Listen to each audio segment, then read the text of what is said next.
más censura. No más censura. No más censura. We are the resistance. Y bueno, vamos a empezar. Hoy vamos a hablar justamente de los niños. Los niños no se tocan. ¿Qué sabéis de lo que está pasando realmente hoy en el mundo sobre los niños? Y vamos a ir directamente a hablar con Marcos de Nostra Televisión. Marcos, para que las personas pongan un poquito o tengan un poquito más de referencia, ¿quién es Marcos y qué es Nostra Televisión? Rápidamente. Uy, a ver, qué pregunta, no me la esperaba esa. ¿Cómo me defino a mí mismo?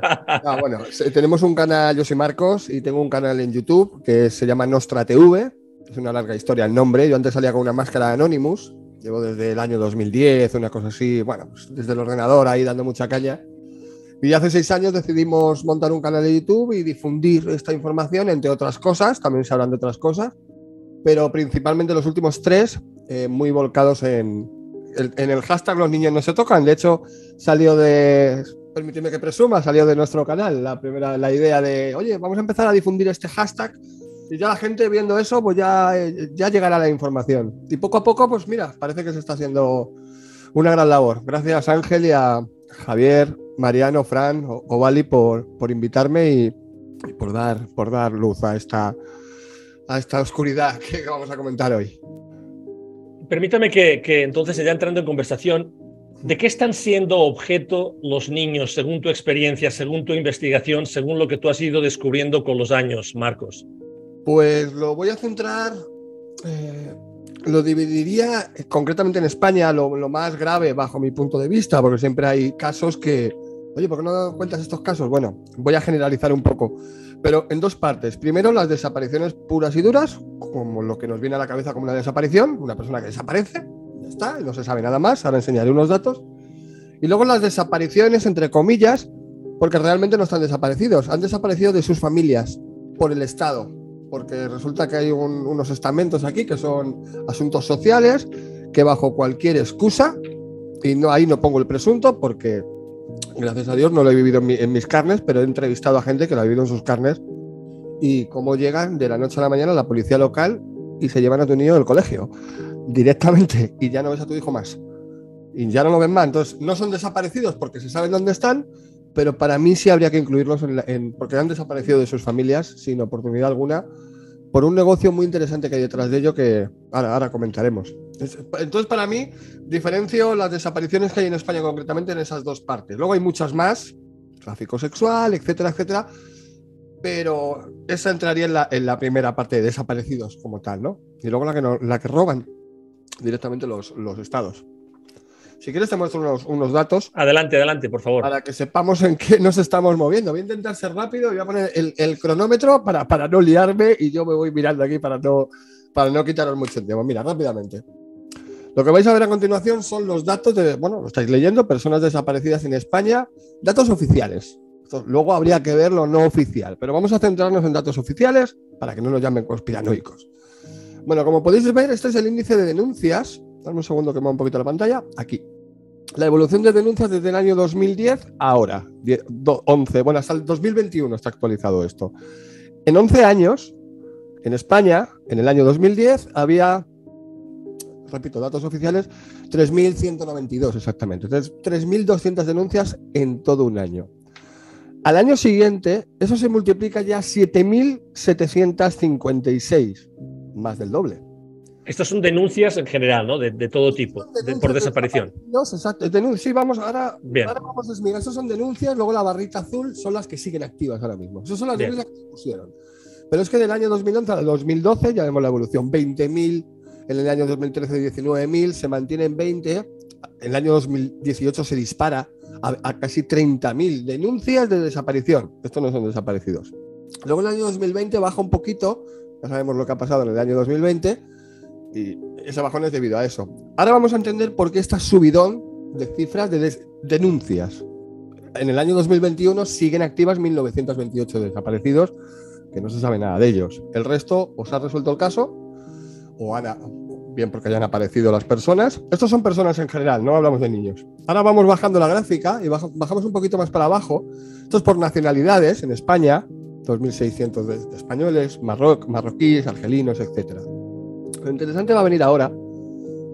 una gráfica de, igual, evolución de las denuncias activas por menores desaparecidos. Ya vamos desmigando un poquito. Del año 2020, menores, 3.192. Hago un salto hasta ahora, con las subidas y bajadas, hasta el año 2021, 17.481 denuncias de menores desaparecidos. Ahora vamos a entender el porqué de estos subidones. Fijaos aquí la evolución de menores extranjeros no tutelados. Aquí es donde viene. ¿Por qué sube tanto la gráfica de desaparecidos y concretamente de menores en España? ¿Por qué pega ese salto exponencial? Bueno, eso es debido al volumen migratorio que hemos tenido en este país. Y la gente que me conoce sabe que no hace falta que me disculpe, pero bueno, a veces es necesario para que no haya confusiones. Aquí no hablo de racismos, no hablo de nada de esas cosas. Yo hablo de cifras de extranjeros que llegan a este país, niños, porque no olvidemos que son niños, luego se les llamará menas, robarán, no robarán, son niños que salen de sus países por circunstancias que en algunos casos conocemos y llegan a otro país y pasa lo que pasa. Entonces, por eso es ese volumen tan elevado de denuncias. ¿Por qué? Porque los centros de acogida de estos menores, los menores, no todos evidentemente, pero por eso ese subidón de denuncias, llegan a los centros y no vuelven al centro. Desaparecen, entre comillas. Bien porque las mafias les tenían captados previamente, entonces han tenido que seguir el trámite de llegar de cierto modo, que les acoja a los servicios sociales y a partir de ahí ya salen para Francia, etcétera, etcétera, o se quedan en España. Y ya bien sea por las mafias, que ya vienen previamente con sus instrucciones dadas a los chavales para que hagan esto, esto y esto y esto, para que no les falte de nada. Yo no veo mal que se ayude a esto, por supuesto, pero vienen ya con unas instrucciones dadas. Y luego otras desapariciones que pues no sabemos dónde van. Bajamos un poquito la gráfica. Esto se entiende mucho mejor cuando lo vemos por comunidades autónomas en este país. En España, no sé si para los que no seáis de aquí, bueno, Madrid es la capital, Barcelona, Bilbao, Sevilla, Valencia, serían las ciudades más grandes, donde en teoría tendría que haber, por estadísticas, pues, donde más gente hay, pues por estadísticas, sería donde más gente tendría que desaparecer. Un pueblecito como puede ser Teruel, que aquí no aparece, luego aparece en otra gráfica, pues que prácticamente no tendría que haber nada. ¿Dónde hay más desapariciones? ¿En Canarias? ¿Las islas? Una isla, fíjate. ¿Cómo va a desaparecer una persona en una isla? Coño, es el sitio más difícil ¿por dónde te vas a escapar? Bueno, pues en Canarias, Andalucía y Cataluña. Luego ya entra Madrid. ¿Por qué estas tres comunidades son las que más denuncian de desapariciones? Por lo que acabo de comentar antes. Porque la mayoría de la inmigración llega vía Canarias, vía Andalucía. Y luego se reparten a Cataluña. De ahí muchos pasan a Francia, sobre todo los que vienen de África, etc. Entonces, aquí entendemos cómo se han inflado. Entonces, ya no tenemos una noción exacta de decir, pues claro, estas. Iba a decir que están infladas las cifras. Bueno, depende de con qué rasero las midamos, podemos decir que están infladas o no. Estos son casos de desapariciones, sean inmigrantes o no lo sean. Bajamos un poquito más la gráfica. Registradas en el 2021 por provincias, coincide Las Palmas, Canarias, Barcelona, Baleares, las islas. Porque normalmente llega esa inmigración. Bien, visto esto y entendido por qué las cifras oficiales son tan escandalosas, porque muchas de estas desapariciones luego no tienen por qué ser que hayan acabado en una tragedia o... Bueno, pues son, ya os digo, gente que se pone de acuerdo para llegar a Europa de cierta manera. Tienen que hacer estos trámites y la burocracia obliga al centro, evidentemente, a denunciar que el niño no está, que el niño no ha tenido por qué ser explotado sexualmente, que también pasa, pero no es obligatoriamente eso. Actualmente, en España, porque si nos regimos a las cifras de antes del año 2010, las primeras que yo he mostrado, estábamos hablando de que había una media de 3.600, 3.700 denuncias al año. En un país en el que somos 30... ¿Cuántos somos ya? 40 millones de españoles, una cosa así. Bueno, es una burrada. Es casi, no sé, no me atrevo a decir porcentajes, pero son muchísimos. Son muchísimas desapariciones. Y solo en 365 días que tiene el año son 10 desapariciones diarias. Hablo del año 2010. Ahora estamos hablando, según estas estadísticas, de entre 20 y 30 personas diarias desaparecidas. Bueno, obviando estas cifras, vamos a decir infladas, antes de que todas estas estadísticas se modificasen y se incluyesen a estos chavales que antes no se les incluía, nos estábamos moviendo en una media de desapariciones diarias no resueltas. Se podrían denunciar a mucha gente, pero que no se hayan resuelto, más o menos unas 5 personas diarias, de los cuales 3 son menores de edad. Claro, estamos acostumbrados a ver en las televisiones pues casos muy llamativos, o bien porque sea de alguien que sea muy famoso, o alguien, pues, por lo que sea, las televisiones se interesan en esa persona, que yo no lo veo mal, hay que dar voz a todos, pero claro, parece que en el subconsciente, esto lo he dicho muchas veces, parece que queda, bueno, pues de vez en cuando desaparece alguien, un Jeremy Vargas, el Pececito, me acuerdo del chaval de Murcia, si no me equivoco, de vez en cuando pasa uno, no, de vez en cuando no. 5 diarios, 3 menores. Sabiendo estos datos, creo que lo comenté la otra vez que me invitaste, pero lo resumo. Se hizo una investigación en Europa, además por uno, no soy el tío de los datos, no me acuerdo del nombre del científico o médico, que es un experto en ADN a nivel mundial, es español. Hicieron un estudio de por qué desaparecía tanta gente en Europa concretamente. Las cifras ya se elevan. ¿Y por qué tanto niño? Y se llegó a este experto en ADN, después de hacer muchas investigaciones, llegó a la conclusión de que había 3 causas fundamentales por las que se podía explicar, no justificar, explicar estas desapariciones, con los menores. La principal, dentro de lo malo, pues bueno, es lo menos malo, que son adopciones ilegales. Al parecer en Grecia, eso, o por lo menos hace unos años, ibas con un niño al registro y te registraban y, bueno, era muy fácil. Por ahí la mayoría. No me acuerdo de los tantos por ciento, pero la gran mayoría era adopciones ilegales, y luego había otros dos quesitos de la tarta de la imagen de estadísticas, que uno era para tráfico sexual y otro que era pues para tráfico de órganos, etcétera. Estaban muy oscuros, que yo no estamos aquí para eso. Pero estas son cosas que están pasando a día de hoy, año 2022. ¿Y cuál es el problema principal que hemos... voy a hablar en primera persona, que he detectado después de... Yo sé que aquí está aquí Mariano Ludueña, que si no me equivoco es abogado. Uh-huh. Y no sé si le resonará lo que yo le voy a contar. Pero hace 4 años, 4 años, una cosa así, fui a cubrir un evento de unos abogados que estaban haciendo unas conferencias también relacionadas con el tema de los niños. Y al salir de esa esta anécdota la he contado alguna vez, quien me conoce a lo mejor ya sabe lo que voy a contar. Al salir de esa reunión se acercó una persona a mí, conocía mi nombre, digo, bueno, pues me conocerá del canal de YouTube, aunque yo salía con una máscara y Marcos, pues poca gente sabía que yo me llamaba así, pero bueno, podía saberlo. Y me estuvo explicando que él era un funcionario en España de alto rango, no recuerdo. El funcionariado en España va por niveles, ¿no? Depende de los niveles. Él estaba trabajando en el centro de defensa inteligente, ahí cómo era, no me acuerdo exactamente. Bueno, estaba relacionado con los delitos, sobre todo informáticos y redes de prostitución, etcétera, en seguridad nacional telemática, vamos a llamarlo así, que no me acuerdo el rango exacto. Y me vino a decir que él ya había sufrido, con esto termino, que él ya había sufrido 3 intentos de, bueno, no sé si llamarlo asesinato o intento de envenenamiento, se puso muy enfermo, cuando descubrió, fijaos que cosa que a lo mejor la gente no piensa en ello, cuando empezó a investigar sobre los muchos centros de explotación sexual en España, que algunos son incluso legales, muchos estas casas con muchas lucecitas que hay por las carreteras, cuando descubrió que había muchos nombres de jueces, fiscales, altos cargos incluso del gobierno, que tenían dinero ahí metido. A ver, no es que fuesen allí a dirigir el local, no es que el local fuese suyo, pero él había descubierto que había mucha gente de los propios gobiernos, de las policías, metidas en estos temas. Claro, protegiéndolos, evidentemente. Cuando él intentó dar la voz de alarma de eso, desde dentro casi lo matan al hombre. Actualmente sale en televisión hablando de cosas más banales, lo voy a llamar así, pero me lo dijo con esa cara y dice, mucho cuidado con los temas en los que os estáis metiendo, porque estas cosas pasan.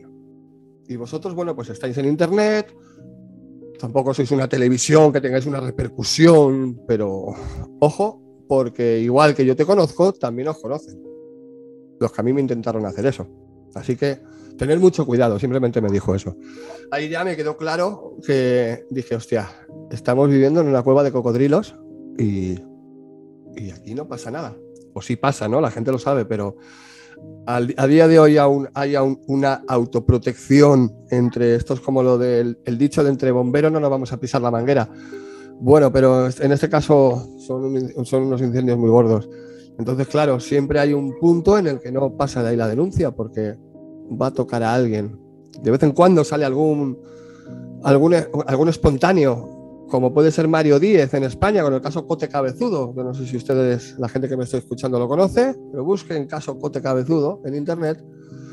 Y es de los pocos, él no es político, Cote Cabezudo era un fotógrafo, pero que estaba muy, presuntamente, esto sí que lo tengo que decir, muy ligado a la política del País Vasco en este caso.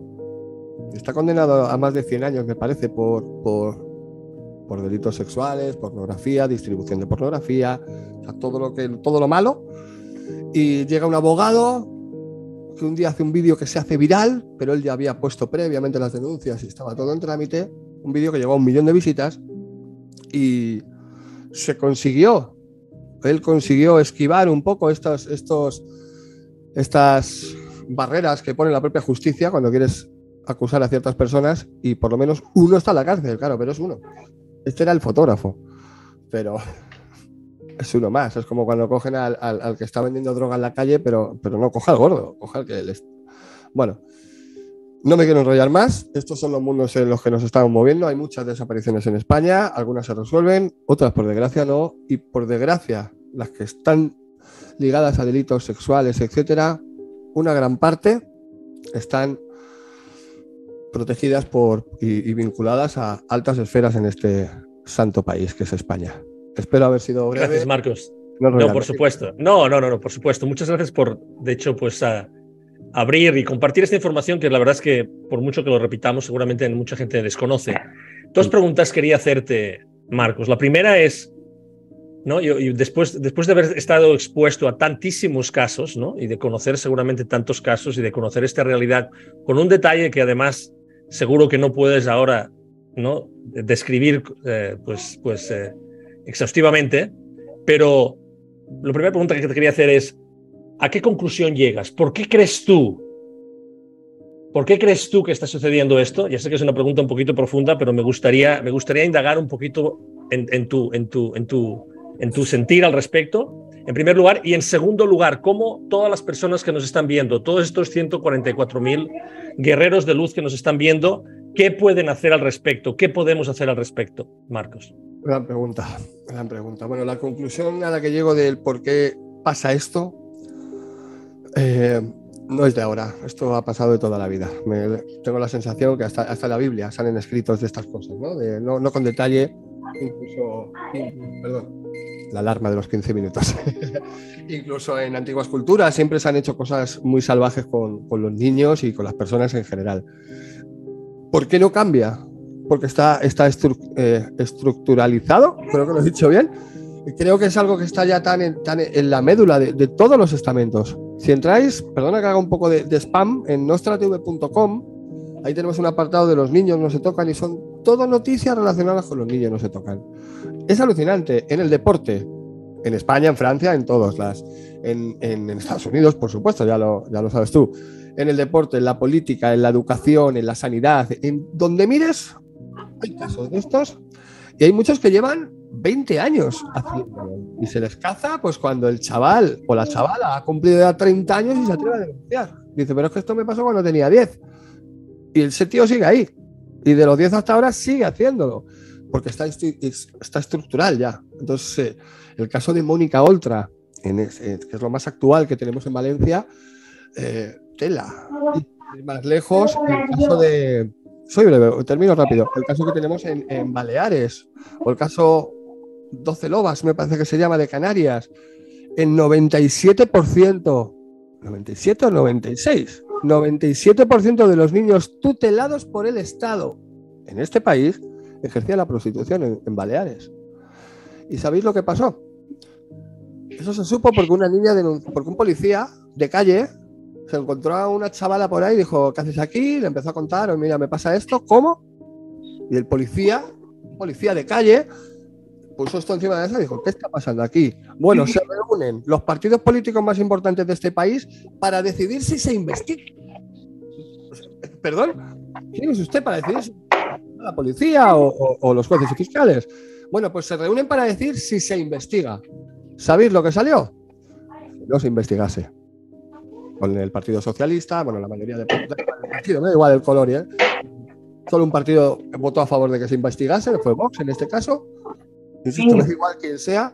Y el propio Estado dijo, no, esto no, que no se investigue, es que están tutelados por nosotros. ¿Cómo vamos a reconocer? El 97% de los menores está pasando esto. Entonces está integrado ya en todas estas estructuras. ¿Y por qué pasa esto? Porque hay un negocio. Yo veo parte de depravación, que eso evidentemente lo tienen que tener todos para hacer esto, pues son unos depravados y son gente que deben ser trimillonarios, que ya lo han tenido todo y lo único que les queda es, pues yo qué sé, pues hacer salvajadas, y luego que hay un dineral detrás de todo esto. Tela. Un niño tutelado en España ahora mismo, llega a asuntos, servicios sociales, toco madera, a cualquier familia de España que estoy hablando yo. Si ahora mismo, por lo que sea, pongo el ejemplo de Paloma, que lo contó en directo. Una mujer funcionaria, una mujer con su trabajo, su reputación, una mujer, bueno, o sea, no vivía en la calle ni era drogadicta ni nada de esto. Se quiere separar de su marido tiene contactos y al poco tiempo, lo que he contado antes, llega la policía local, ni siquiera al colegio, y se llevan al niño, no le ha vuelto a ver. Y por ese niño, los asuntos sociales cobran entre 3.000 y creo que era, no sé si era, se me escapa las cifras ya, creo que eran 17.000 euros al año o más, 30.000, no me acuerdo, una burrada por niño. Ya se prevé, y esto lo hemos visto en documentos oficiales y papeles que dice, ¿cuántos años tiene el niño? ¿12? Pues te damos el dinero ya hasta que cumpla los 18. ¿Y tiene alguna, por qué entre 3.000 y 20.000? Me invento la cifra. Pues porque si tiene que tomar medicación, hay que dar más dinero. Entonces, ¿qué pasa con eso? El pez que se muerde la cola. Sí, que me vas a dar 3.000 euros por cuidar al niño, y si le doy una pastillita, entonces me das 7.000. Y si pongo en un papel que es autista o tiene trastorno de lo que sea, entonces me das 17.000. Blanco y en botella. Ya cada uno que saque sus conclusiones. Yo ahora no voy a hacer todo esto para demostrar, pero si queréis lo hago, lo busco y lo traigo. No te preocupes. Podéis comprobar todo esto. Y respecto a lo que podemos hacer, ¿qué pueden hacer las personas que nos están viendo? Pues tener mucho cuidado. Quien tenga hijos, eso para empezar, tener mucho cuidado con sus niños y no evitar lo más posible acudir a ningún centro estatal para pedir ayuda de ningún tipo, porque les van a fichar a ellos y a toda su descendencia. Si te encuentras con casos de estos, no queda otra que denunciar, porque ¿qué podemos hacer nosotros? Denunciar. Y confiar en que haya alguien en la justicia que lleve adelante estos casos. Pero creo que cuando tomamos la justicia por nuestra mano, que eso no se puede decir, claro, aunque lo pienso muchas veces, o denunciar. Es que poco más, creo. Ahora mismo yo haría muchas cosas, pero son todas ilegales. Entonces no puedo hacer ninguna más que denunciar.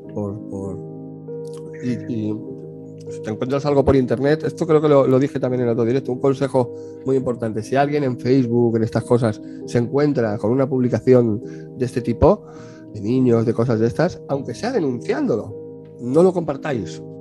Denunciadlo, pero no lo compartáis. Mirad lo que me he encontrado en no sé qué sitio, fijaos qué imágenes aparecen allí. Eso no hay que compartirlo en ningún lado.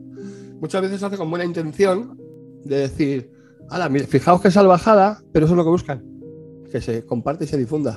Aunque estés hablando pestes de ellos, da igual, que se difunda. Entonces, no compartir nunca nada de esto, denunciar si os encontréis algo, y sentido común. Yo creo que aplicando un poquito de sentido común y ejerciendo nuestra soberanía, no tendría por qué pasar nada de esto, pero ya va cada uno. Muchas gracias, Marcos. La verdad es que te agradezco muchísimo que hayas sido capaz de sucintamente resumir, ¿no? Resumir pues tantos años de investigación, tantos años de testimonios, y tantos años realmente de evidencia y de lo que está pasando y de lo que tú ves todos los días. Muchísimas gracias. Por supuesto. De nada, Sí. el 90% de las cosas que yo sé son gracias a Lourdes Folgarona, que es una colaboradora mía del canal, que es la que se ha dedicado pues, casi 2 años a diario publicando noticias, buscándolas y gracias a eso me he enterado yo de la gran mayoría de lo que sé. Así que un beso para Lourdes, si me estás oyendo. De acuerdo. Pues muchas gracias, Lourdes, por el apoyo, por la ayuda que le das a Marcos y obviamente por la difusión que conjuntamente hacéis en Nostra Televisión.